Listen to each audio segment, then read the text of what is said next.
In today's tutorial, I'm going to show you how to disable auto renew on GoDaddy.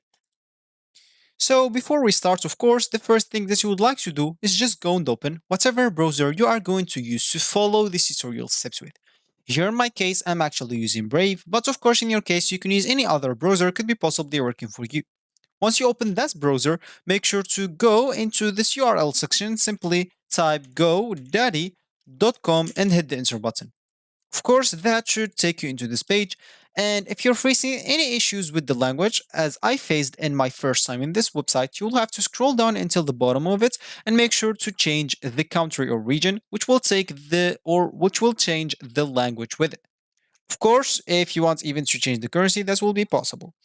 So now you will have to go back and log in into your account if you have one. And if you don't have an account, you'll have to go and create one. Of course, you will be able to do both options. At this top right corner option, you will find the option to create or even log in into your account. Once you did one of those two options, you'll find yourself on this screen, which is going to be your home screen or your main screen on the on GoDaddy website.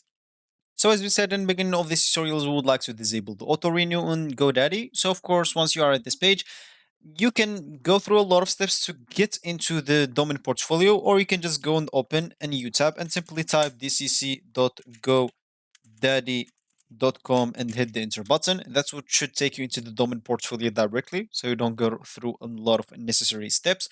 Of course, if they ask you to log in again, just go and do it. It will not take a lot of time. And as you can see, you will have to select all the domain names that you would like to disable the auto renew from.